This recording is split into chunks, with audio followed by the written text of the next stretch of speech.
Hello, everyone. This is the part, or this is the new series. I always forget my volumes. This is the new thing that I'm trying on every Sunday. Instead of reading from whatever text I have, we'll answer questions. You haven't sent any questions, so I'll answer some questions that are in the air, in the atmosphere. I really wish you would send some questions, any questions, personal questions or not. If I can answer them, I will. If not, I won't. Um, Something on my head. Is that? Oh, it's from my hat. Um, I was just outside. Um, so anything you want to ask, I will answer, unless it's involving other people that I don't want them to be embarrassed. I usually just leave the names off. But sometimes, if they, of course, if they know me, they know I'm talking about them. But nobody else knows um, that I'm talking about them. Right now, I'm looking through these things to help get me ready for what I'm going to talk about today. So the question is economics. How do we get through economics? Or how do we build some kind of economic stability? And we're in a sad situation in one way. But I know we're not gonna build. We're not. You don't get through your economics with gimmicks and tricks. You don't get through your economics by becoming a mogul like Zuckerberg and like Bezos, because what you don't understand is they're not economic wonder boys. They're not brilliant things that became. They're children of wealthy people who set them up and gave them the money to start their businesses. Them, Trump, Warren Buffett, I'm not sure, but Warren Buffett comes from kind of a middle class family. So at a time where we got to remember, through all the New Deal programs, white people had a leg up. So you're dealing with that type of person, that type of reality. These people are not somebody who's working in their garage and came up with ideas. Stop it. It's not reality. Now, you can keep bumping your head against unreality if you want, it's your choice. But I'm here to answer questions, and I deal in reality all day, every day. It's annoying to people. It's one of the reasons why I am in the situation I am with the people around me. I deal with reality all day, every day. And I don't believe in anything. I seek knowledge and I learn. And I keep learning because you're never going to know everything. So I'm always a student, always learning. I can't get set in any way because I'm connected to reality. And remember, the concepts in reality are constant, but the responses to the reality, because we're living on a living planet, changes. It's dynamic. Reality doesn't change, but the responses of the natural environment around that reality changes. So justice is always the same, injustice is always the same, empathy is the same, indifference is the same. Creativity is the same, mediocrity is the same. All these concepts are always the same, but the environment that we're in, social, natural, man made, woman made, human made, if you want to say, might change. So, um, if you want to go on believing fairy tales, go ahead. But this is the reality. So, you could be born to wealthy parents or be married to or connected to someone who has a big life insurance where they can leave you some money. That's it. Everyone should try to have some kind of life insurance. Um, what I did is I have a life insurance policy. It's not that much, but I donate my body to NYU Medical School. I'm an anatomical donor. So my whole body goes to them. There's no funeral to pay for, so that goes to my the person who's my beneficiary. Okay. Um, and we keep those payments up. It's a whole life, and I think it has money in it, and it's sort of whole life is like a bank account. I used to have a term, but then I switched it into whole because the company wasn't doing that term life thing anymore. So it's less. The payoff is less when I die, but it's a whole life, and I could use it. I could borrow against it. It saves money. It whatever it does. Okay. So that's one thing you have to do. Sure. This whole idea that financial literacy is going to get you out. I'm not against information. Of course, learn what you can learn, but you actually need resources to do it. And um, the biggest form of money, of economics, that you're going to get is going to be government. That's it. That's going to be the biggest form. The reason why so many people have wealth that they have is if you want to go all the way back to slavery times, the government said slavery was legal. So whoever owned slaves would amass enormous amounts of wealth quicker than almost any other society in the history of humankind. That's what the United States did. That's why it became an empire so fast. So that was government policy. And even within slavery, there was local policies, local and state policies, government. There's actually a government policy that said that slave owners had to take care of their slaves. Maybe that'll be my reading for next week. Maybe I'll read the slave life cycle again. That needs to be read. You had to take care of your slaves, so you had to provide them food, clothing, shelter, which was a deal for what the wealth that you were getting. If you had a cotton farm or a rice farm or any, and you had a slave that knew a skill, wheel making, carpentry, architecture, whatever you had, that was a deal. That was a great deal. Let's say you had a slave with a skill like architecture. He could build designs for other people. You can rent them out. You can charge them. You just give the bulk of the money. You make sure the slave has the food, clothing, and shelter, which is going to be a lower grade than what's in the house, maybe leftovers, and you were wealthy.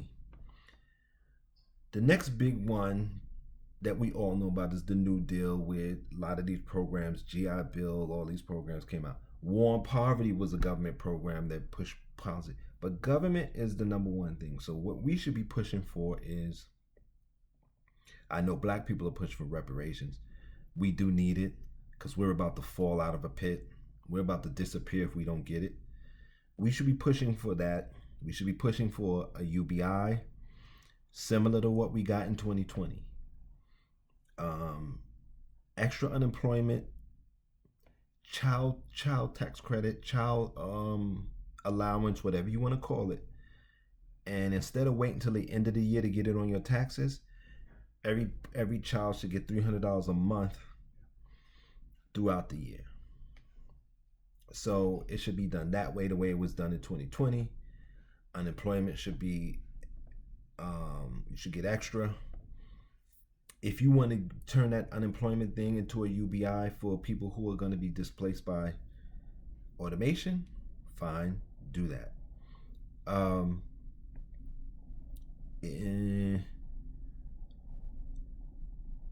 And a stimulus check for other people who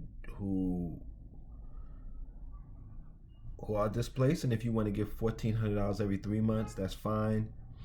If you want to just give the unemployment portion, but bulk that up, but there has to be some kind of universal basic income.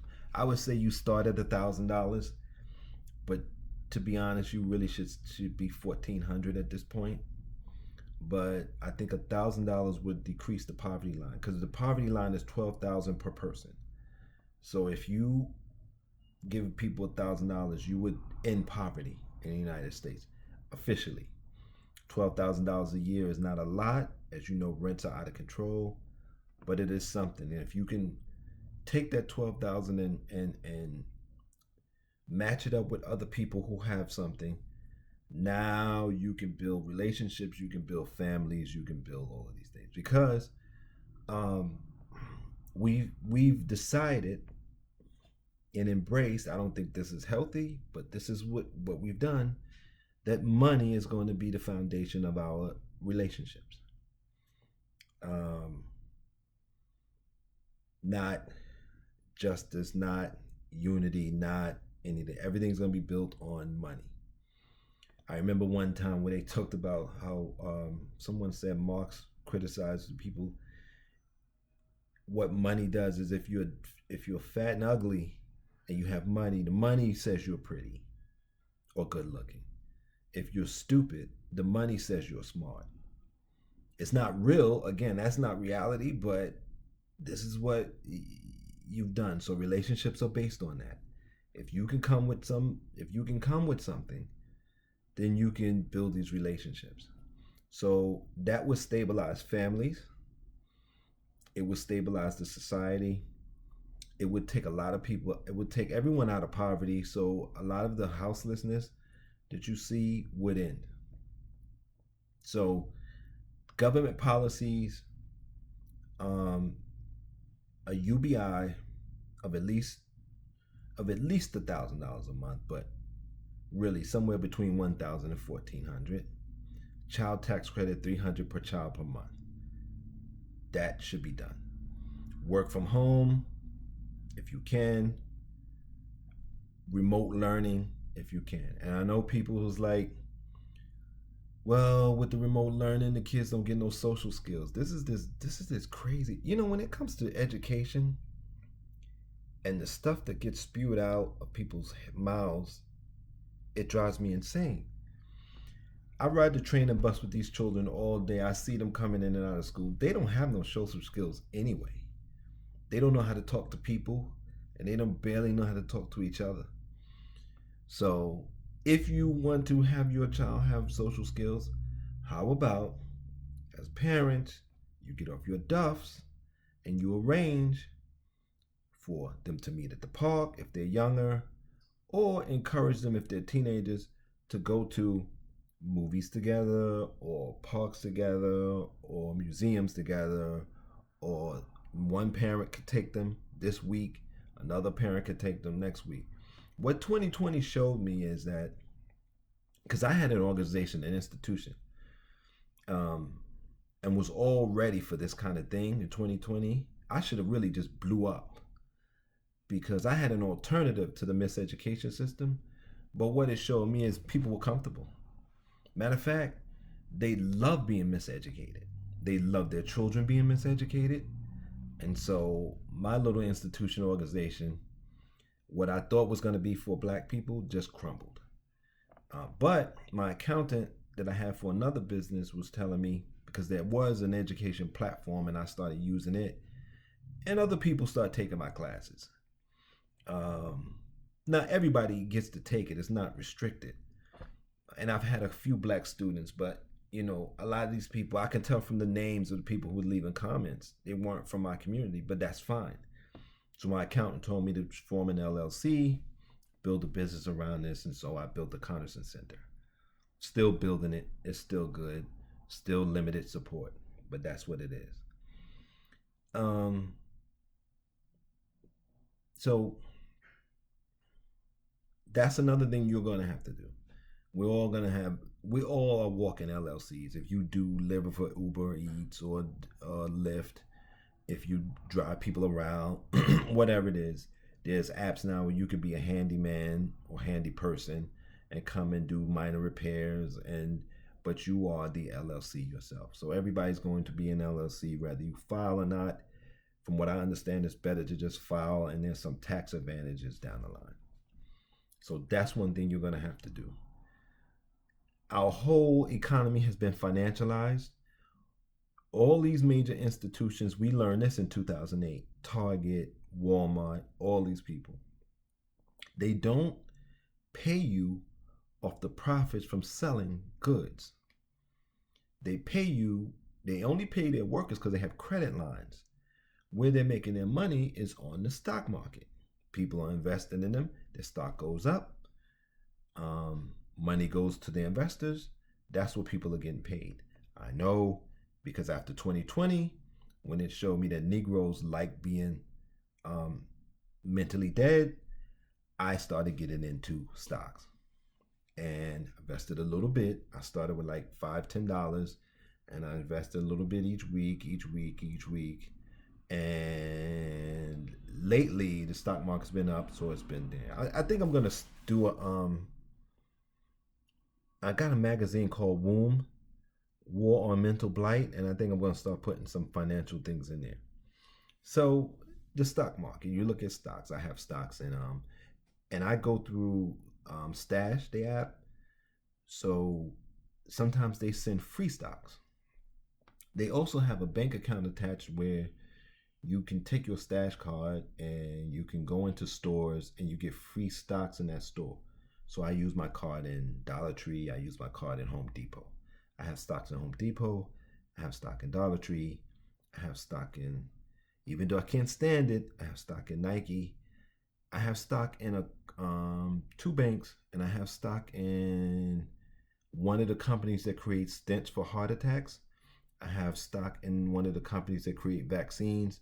So I have stocks in these things. Now you might say, well, Tim, man, you promoting this, blah, blah, blah, blah, blah. I lived that life.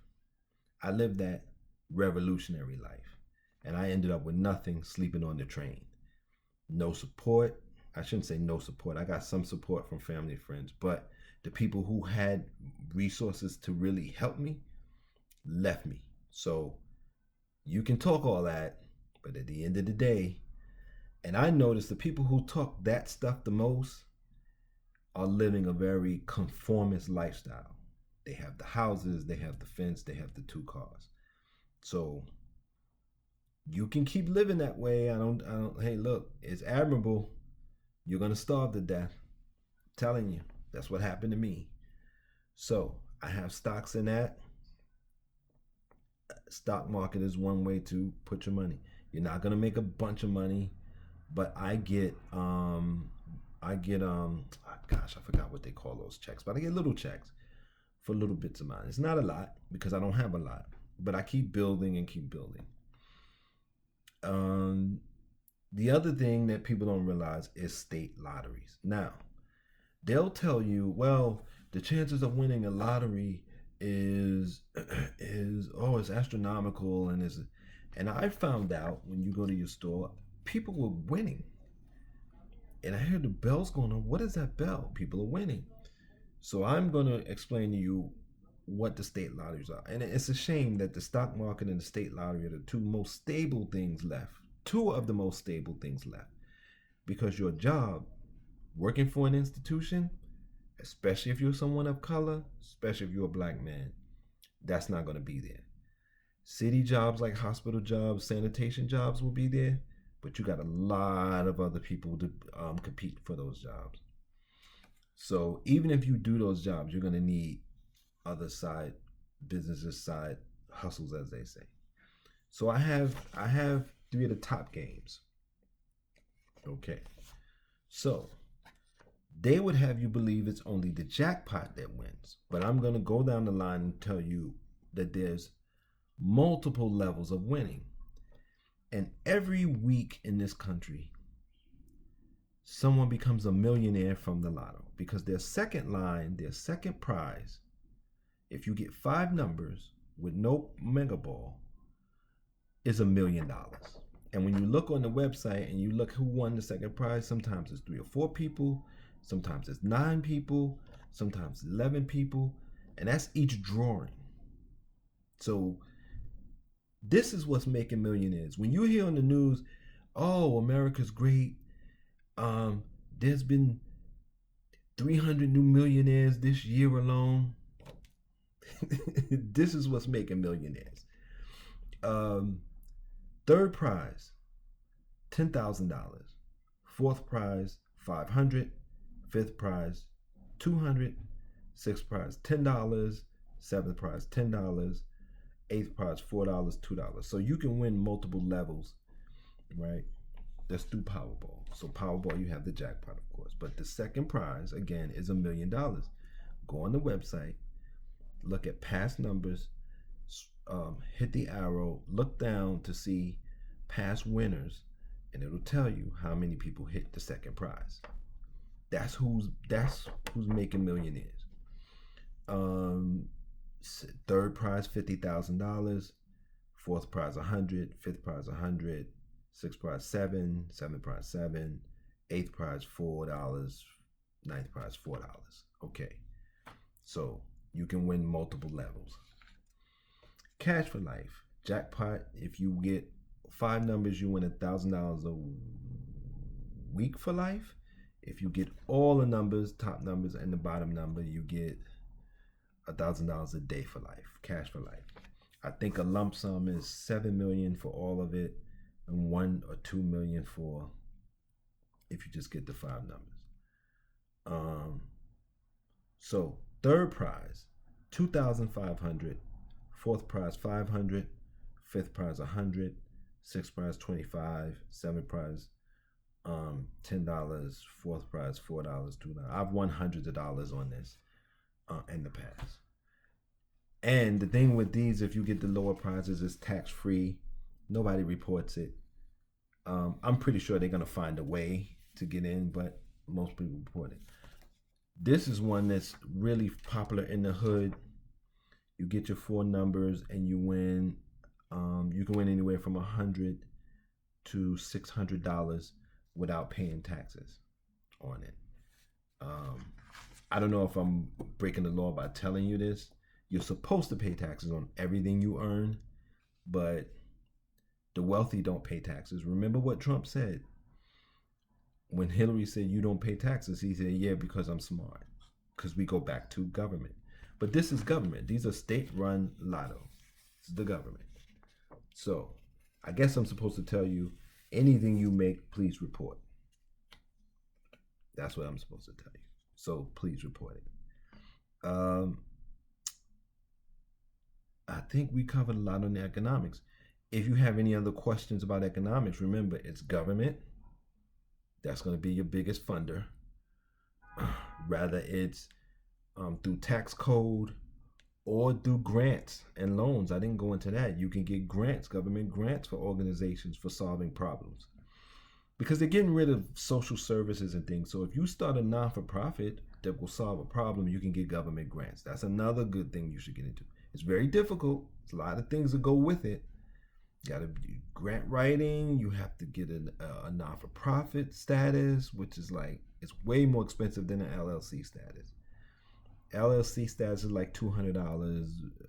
Non-for-profit is like $1,500 or something like that, depending. So you can do that. So government is big. Government runs state-run lottos.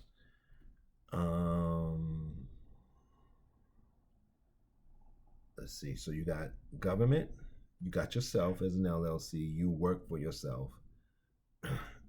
And you got the financial sector, which our society has become. And the system will change. There actually will be a revolution. It will be a change, but it's not going to be human led. So I watch all of these podcasts. I listen to them. I watch them. I subscribe to some of them. And there's not going to be no human-led revolution. All these people are using their YouTube money to live comfortable lives, talking about we need to bring the system down. Now, the system is going to collapse at some point, but it's not going to be because people make it collapse. It's going to be because of the environment. And when that happens, all this stuff is not really going to matter. But as long as we're living like this, and human beings have decided to go along to get along, these are some of the things that can help you financially. Take all the workshops you want, take all the classes you want, do everything you want. You're free. I try to give you things that are reality based that can help you. And then I think I'm going to put some things in Womb. That's going to be one of my things. And then you hit the link. It'll be in my Patreon. It'll be in my Etsy shop. Until next time, take care of yourselves. Be safe. If you want to support, you know how to do it. Hit the links, give directly, become a sponsor. Take care again. Be safe. Be well. Happy holidays to all. And I hope that we go into the new year clear minded and focused and ready to get what we deserve.